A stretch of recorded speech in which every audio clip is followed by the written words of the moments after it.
오늘은 누가복음 20장 45절에서 22장 6절까지를 함께 살펴보겠습니다. 45절부터 47절까지 함께 읽겠습니다. 모든 백성이 들을 때 예수께서 그 제자들에게 이르시되 긴 옷을 입고 다니는 것을 원하며 시장에서 문안받는 것과 회당의 상자와 잔치의 상석을 좋아하는 서기관들을 삼가라. 저희는 과부의 가산을 삼키며 외식으로 길게 기도하니 그 받는 판결이 더욱 중하리라 하시니라. 모든 백성들이 예수님이 가르치시는 말씀을 듣고 있었으나 예수께서 지금 하시는 말씀은 제자들을 향한 의도적 교훈이었습니다. 예수께서 제자들의 마음에 스며들어 있는 위선과 교만을 간파하신 것입니다. 위선과 교만은 서기관들의 전형적인 행태입니다. 서기관은 율법 교사이며 주로 바리새파에 속한 사람들이었습니다. 여기서 예수님이 지적하신 서기관들의 행태는 5가지입니다.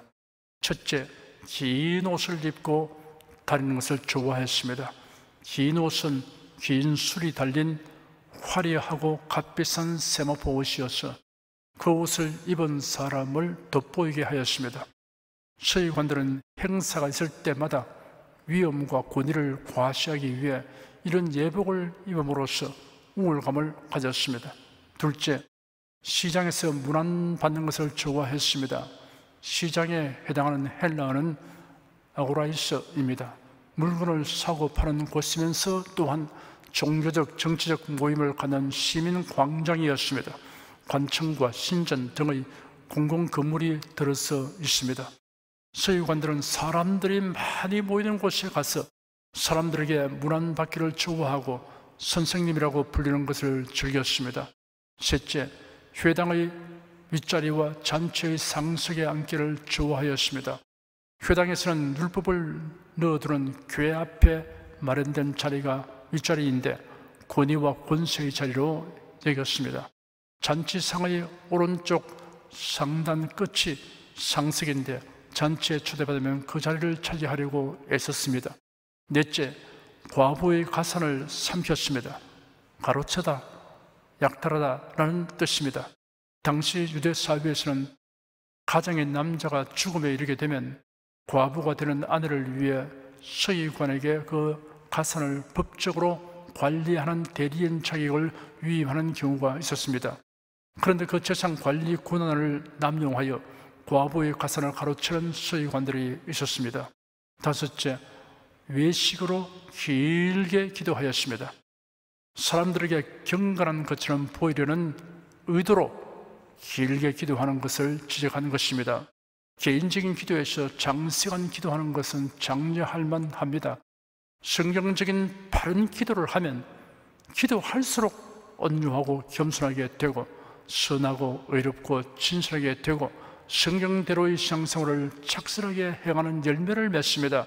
그리고 자신이 기도 많이 한다는 것을 의도적으로 공개하지는 않습니다.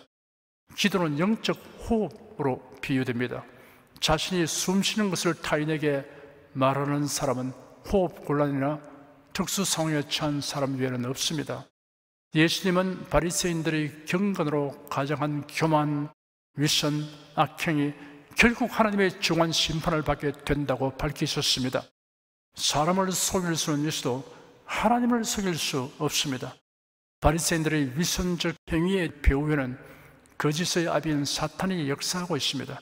위선과 기만을 활동 수단으로 삼는 사람과 조직의 배후 조종자는 사탄입니다.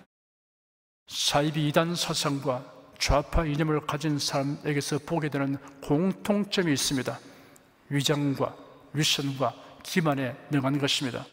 사람들이 듣기 좋아하는 용어들과 이론으로 포장하여 기만하고 자신들의 사악한 욕망을 채웁니다. 하지만 하나님을 속일 수는 없습니다. 결국은 중한 심판을 받게 됩니다. 21장 1절에서 4절까지 함께 읽겠습니다. 예수께서 눈을 들어 부자들이 연복교에 헌금 넣는 것을 보시고 또 어떤 가난한 과부의 2렙돈 넣는 것을 보시고 가라사대 내가 참으로 너에게 말하노니 이 가난한 과부가 모든 사람보다 많이 넣었도다. 저들은 그 풍족한 중에서 헌금을 넣었거니와 이 과부는 그 고차한 중에서 자기의 있는 바 생활비 전부를 넣느니라 하시니라. 예수께서 서기관들의 행태에 대하여 언급하신 후에 연복교회를 향하여 시선을 돌리셨습니다. 자연스럽게 청중들의 관심을 그것으로 향하게 하였습니다. 예루살렘 성전에는 여러 종류의 헌금을 따로 넣을 수 있는 13개의 연부함이 있었습니다. 그 위치는 성전 안쪽 뜰 벽 쪽에 있었습니다. 예수께서 부자들이 헌금하는 모습을 보신 중에 어떤 가난한 과부가 2렙돈 넣는 것을 보셨습니다. 렙돈은 팔레스타인에서 통용되던 화폐 중에 가장 낮은 것입니다. 극빈한 사람의 하루 생활비에 해당되었습니다. 예수께서 말씀하시기를 내가 참으로 너에게 말하노니 이 가난한 과부가 모든 사람보다 많이 넣었도다 하시고 부연 설명하시기를 저들은 그 풍족한 중에서 헌금을 넣었거니와 이 과부는 그 고차한 중에서 자기의 있는 바 생활비 전부를 넣느니라 하였습니다. 예수님의 말씀은 자기 생활비 전부를 헌금하는 것을 장려하는 것이 아닙니다. 생활 형편이 넉넉하든 어렵든 간에 하나님께 헌금하는 행위는 하나님을 경외하는 믿음에서 비롯된 것입니다. 이러한 믿음은 하나님의 은혜에 속합니다. 극빈자인 과부는 하나님의 은혜로 인하여 2렙돈을 헌금한 것입니다. 성도들은 하나님께 대하여 부유한 마음을 가져야 합니다. 그러면 하나님께 드리는 일에 인색하거나 억지로 하지 않습니다. 즐거운 마음으로 드립니다. 하나님께 대한 부유한 마음과 하나님께 드리는 즐거움이 헌금 드리는 기본 자세입니다. 예수께서 어리석은 부자 비유에서 어리석은 자여 오늘 밤에 네 영혼을 도로 찾으리니 그러면 네 예비한 것이 네 것이 되겠느냐 하셨으니 자기를 위하여 재물을 쌓아두고 하나님께 대하여 부요치 못한 자가 이와 같으니라 하였습니다. 5절부터 36절까지 함께 읽겠습니다.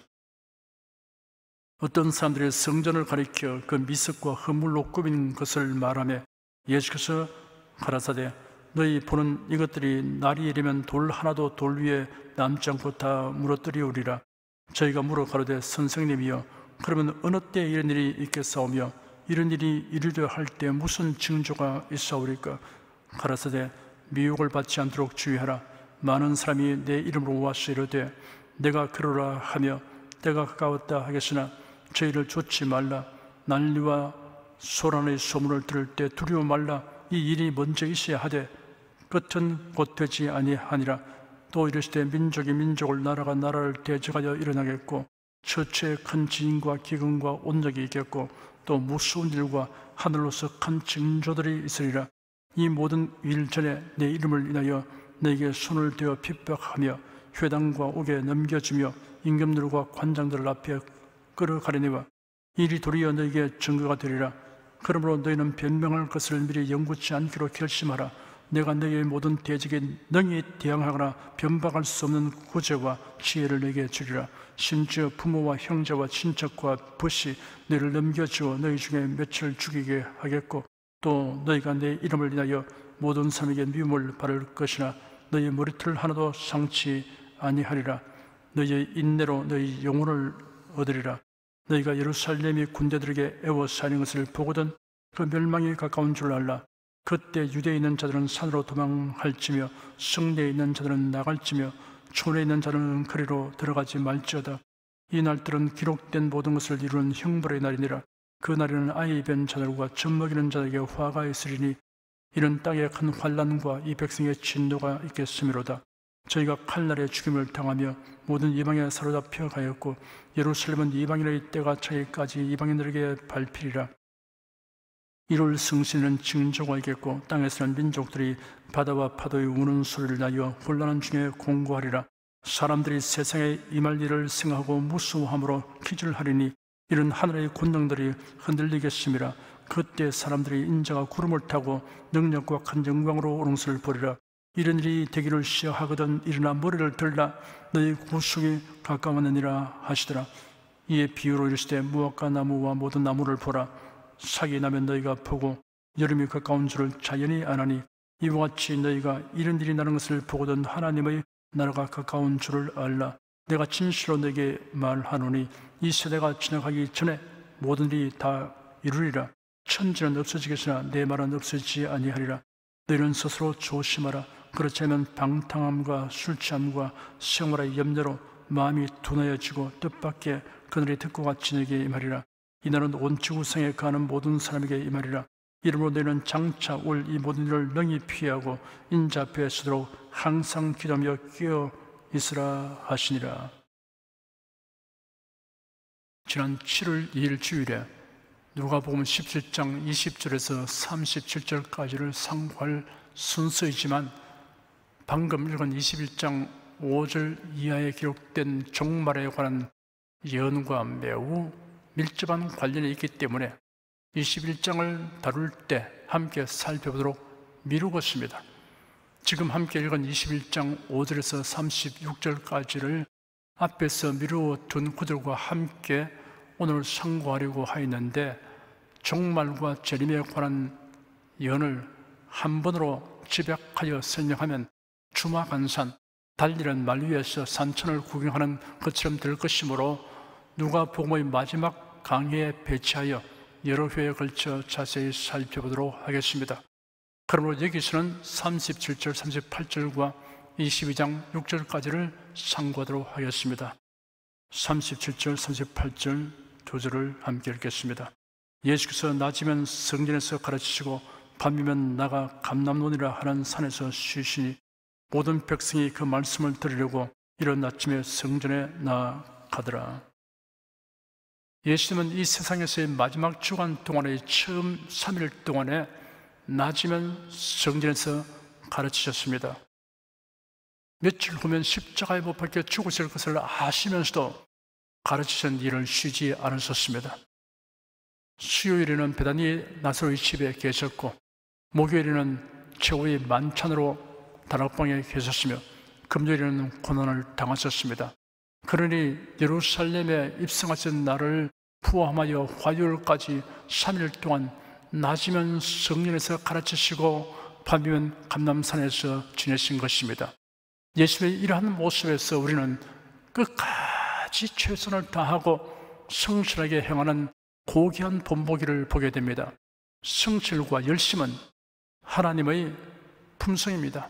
성실과 열심은 예수 그리스도 안에서 거듭나고 성령 충만한 사람에게서 나타나는 특성입니다.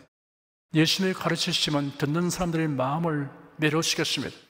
그러니 백성들이 매일 예수님을 뵙고 그의 말씀을 듣기를 심히 사모하였습니다. 그래야 이른 아침에 성전으로 몰려들었습니다. 어찌하든 앞자리에서 말씀을 들으려고 하는 것입니다. 지금 시대는 통신, 방송, 음향기기와 기술의 발전으로 이전의 불편과 애로사항이 대거 해결되었습니다. 언제 어디서나 예배 참여할 수 있고 설교를 거듭 들을 수 있습니다. 화면을 통해서 아주 건조하여 보고 들을 수 있습니다. 이같이 놀라운 혜택을 누릴 수 있음에도 불구하고 신앙생활을 소홀히 하는 사람은 주님의 책망을 받을 때 변명할 말을 할 수 없을 것입니다. 22장 1절, 2절 두 절을 함께 읽겠습니다. 6월절이라 하는 무교절이 가까우며 대장들과 서기관들이 예수를 무슨 방책으로 죽일고 연구하니 이는 저희가 백성을 두려워함이더라. 6월절이라 하는 무교절이라고 하였습니다. 직역하면 6월절이라고 불리는 무교절입니다. 유대인의 가장 중요한 절기로서 출애굽 사건을 기념하는 것입니다. 유대인들은 유대력으로 정월인 니산월 14일 저녁에 미리 준비한 1년 된 흠없는 양을 잡아 그 고기를 구워 무교병과 선나물과 함께 먹었습니다. 이런 출애굽할 때 상황을 재현함으로써 하나님의 구원을 기억하며 감사드렸습니다. 이것이 6월절 의식입니다. 무교절은 그 다음 날 아침부터 일주일을 누룩 없는 떡을 먹으며 출애굽 당시 반려하지 아니한 빵을 먹은 것을 기념하는 것입니다. 6월절과 무교절의 연속성으로 인하여 이 둘을 한 절기로 여기기 때문에 6월절이라 하는 무교절이라고 표현하여 같은 날처럼 기록하였습니다. 대상들과 서기관들이 예수를 무슨 방식으로 죽일고 연구하니 이런 저희가 백성을 두려워함이더라 하였습니다. 유대 최고 입법과 사법기관인 산헤드린 내에서 예수님을 제거할 계획을 하고 있었던 것입니다. 이는 갑자기 의도한 것이 아니라 계속적이고 집요하게 논의하고 계획하여 온 것입니다. 그러나 만약 서둘러 일을 진행하다가 예수를 추종하는 백성들이 항거하여 소요가 발생할 경우를 예상하고 두려워하여 실행에 옮기지 못하고 있었습니다. 더욱이 지금은 6월절 명절에 참여하려고 온갖 각지에서 온 사람들로 인하여 예루살렘은 붐비고 있는 상황입니다. 그러므로 6월절이 지난 후 거설을 향할 계획을 하고 있었던 것입니다. 3절에서 6절까지 함께 읽겠습니다. 12 중에 하나인 가룟인이라 부르는 유다에게 사단이 들어가니 이에 유다가 대상들과 공관들에게 가서 예수를 넘겨줄 방책을 의논하며 저희가 기뻐하여 돈을 주기로 언약하는지라 유다가 허락하고 예수를 무리가 없을 때 넘겨줄 기회를 찾더라. 인류 역사상 가장 큰 배반 사건이며 인간이 얼마나 심하게 타락할 수 있는가를 보여주는 사건입니다. 산헤드린에서는 백성들이 알지 못하는 사이에 예수를 체포해야 하니 적절한 묘책이 없어서 고심하는 중인데 뜻밖의 극적인 기회가 불쑥 다가온 것입니다. 예수의 제자 중에 하나인 가룟 유다가 그들을 찾아와서 예수를 체포하도록 도와주겠다고 하며 그 대가를 요구하는 것입니다. 이 광경을 보고 회심의 미소를 짓는 자가 또 있습니다. 사탄입니다. 사탄은 예수의 탄생 시부터 예수를 죽이려고 날뛰었습니다. 그 일에 헤로드 왕을 하수인으로 삼았습니다. 헤롯은 베들레헴과 그 모든 지경 안에 있는 자네 아이를 박사들에게 자세히 알아본 그때를 표현하여 2살부터 그 아래로 다 죽였습니다. 그러나 요셉과 마리아는 천사의 지시를 받아서 피신한 이후였습니다. 사탄은 예수님이 공생애를 시작할 무렵에 유혹과 시험의 손을 뻗쳤습니다. 예수께서 요단강에서 세례를 받았을 때 하늘이 열리고 하나님의 성령이 예수님 위에 내려오고 하나님의 아들이심과 세상의 구세주임이 선포되었습니다. 요단강에서 돌아오신 예수님은 광야로 가서 40일을 금식하셨습니다. 예수는 아버지 하나님이 그에게 맡기신 사역을 수행하기 위해서 금식하며 기도하신 것입니다. 금식이 끝나자 마귀에게 시험을 받으셨습니다. 큰 명예와 책임과 은혜가 주어진 직후에도 마귀의 시험은 다가옵니다. 성령 충만한 자에게도 시험이 있습니다. 우리는 때때로 스스로 시험거리를 만듭니다. 그러나 예수님은 성령에게 이끌리시며 마귀에게 시험을 받으셨습니다. 성령께서 시험하신 것이 아닙니다. 마귀는 악한 의도로 시험합니다. 하나님은 선한 의도로 시험하십니다. 창세기 22장에는 그 일 후에 하나님이 아브라함을 시험하시려고 그를 부르시되라고 기록되었습니다. 내게 시험이란 테스트하다, 검사하다, 정련하다는 의미입니다. 예수님이 가르치신 기도문에 시험에 들게 하지 마옵시고 라는 부분이 있습니다. 시험을 당할지라도 시험에 들지는 않아야 합니다. 시험 받는 일 그 자체는 죄가 아닙니다. 하와가 뱀에게 유혹을 받았다고 죄가 되는 것은 아니었습니다.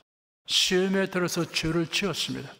예수님은 모든 일에 우리와 한결같이 시험을 받은 자로 돼 죄는 없어졌다라고 성경에 기록되었습니다. 나무가 폭풍을 견디면 뿌리가 더욱 깊어지듯이 시험을 이기면 영적 성장을 가져오고 더욱 강하여집니다. 여러 가지 시험을 위하여 잠시 근심하게 되지 않을 수 없으나 오히려 크게 기뻐하게 됩니다. 시험을 당하지 않게 해달라고 기도할 것이 아니라 시험을 능히 이기도록 하여 달라고 기도해야 합니다. 마귀가 예수님에게 네가 만일 하나님의 아들이었던 이 돌들에게 명하여 떡덩이가 되게 하라라고 요구하였습니다. 마귀는 하와에게도 만일이라는 말로서 의심을 심었고 요업에게도 만일이라는 말로서 의심을 심었습니다.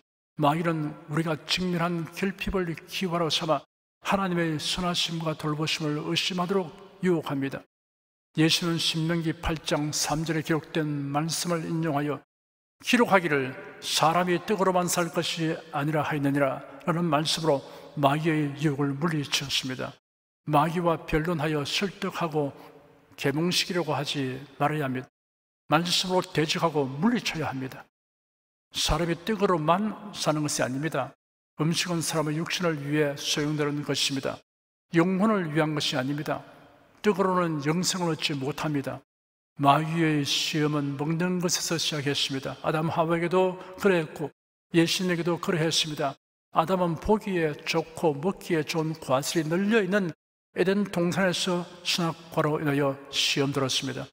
예수는 40일 금식하여 줄인 상태에서도 돌들이 떡이 되게 하여 굶주림을 해결하도록 하라는 마귀의 유혹을 물리침으로 시험을 이기셨습니다. 예수님은 잔치집에 포도주가 결핍하게 되어 신랑과 신부가 낭패를 당할 징이 된 것을 알리는 마리아의 요청을 받고 물로서 포도주를 만드시는 기적을 행하셨습니다. 그러나 광야에서 마귀의 충고를 쫓아 배고픔을 해결하려고 돌이 떡이 되게 하는 기적을 행하지는 않았습니다. 마귀는 예수님을 향하여 자기에게 경배하면 천하 만국과 모든 권세와 영광을 주겠다고 유혹하였습니다. 예수께서 신명기 6장 13절을 인용하여 기록하기를 주 너희 하나님께 경배하고 다만 그를 섬기라 하였느니라 라는 말씀으로 마귀를 대적하셨습니다. 마귀가 예수님을 성전 꼭대기에 세우고 말하기를 네가 만일 하나님의 아들이여든 여기서 뛰어내리라. 기록하였으되 하나님이 너를 위하여 그 사자들을 명하사 너를 지키게 하시리라 하였고 또한 저희가 손으로 너를 받들어 네 발이 돌에 부딪히지 않게 하시리라 하였느니라 하였습니다. 이번에는 마귀도 성경을 인정했습니다. 마귀는 자신이 성경을 인정함으로 예수님의 성경을 인정하는 것을 방해하려고 시도하였습니다. 마귀는 성경 말씀을 왜곡되게 사용하는 전문가입니다. 그러므로 마귀의 일꾼인 이단자와 거짓 교사는 성경 말씀을 교묘하게 왜곡하여 가르칩니다. 예수는 신명기 6장 16절을 인용하여 주 너희 하나님을 시험치 말라 하느니라 하는 말씀으로 마귀의 계계를 물리치셨습니다.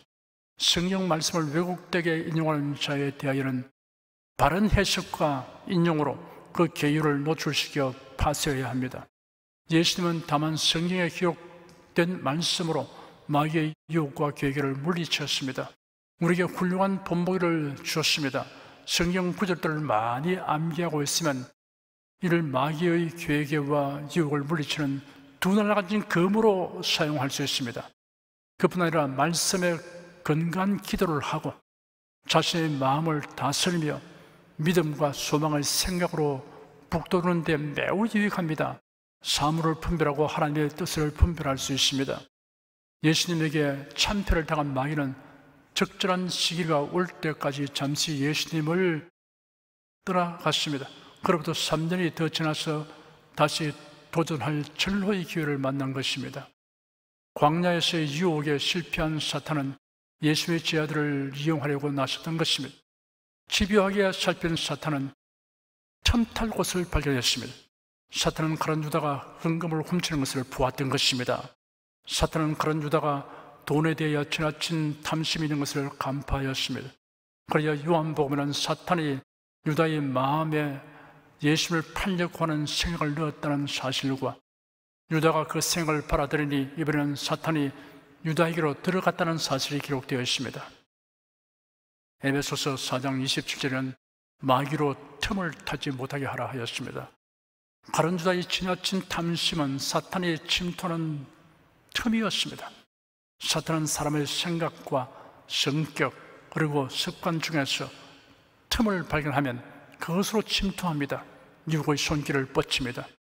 하나님 말씀에 대한 의심, 세속적인 탐심, 게으름, 인본주의적인 원망과 불평과 분노 그리고 이기심 등은 사탄이 침투하기 쉬운 틈입니다. 가룟 유다가 불의한 탐심을 가진 것을 본 마귀는 그 탐심을 부추기는 작용을 한 것입니다. 예수를 팔아넘기려고 하는 생각을 갖도록 하였습니다. 드디어 유다는 앞뒤를 돌아볼 것 없이 행동에 옮겼습니다. 유다가 대상들과 성전 경비대장에게로 가서 예수님을 넘겨주는 구체적인 방법을 이론했습니다. 대가로 은 30을 받기로 합의하였으며 당시 은 30은 모의 한 사람의 몸값이었습니다. 대상들은 유다의 등장으로 인하여 6월절 기간 중에 예수님을 체포하지 않기로 한 계획을 취소하였습니다. 유다의 협조를 바라면 밀란이 일어나지 않을 시간과 방법으로 예수님을 체포할 수 있는 길이 열리기 때문입니다. 그리고 예수님을 체포하는 일에 그들이 전면에 나서지 않고 성전 경비병들이 동원되어 그 역할을 수행할 것이기 때문에 그들은 내심으로 쾌재를 불렀습니다. 가룟 유다가 예수님을 따랐던 동기와 목적이 탐심에서 비롯된 것이었음이 완전히 드러났습니다. 신앙의 동기와 목적이 올바르지 않으면 그의 열심과 수고는 모두 헛된 대로 돌아가게 됩니다. 불행한 결말을 초래합니다.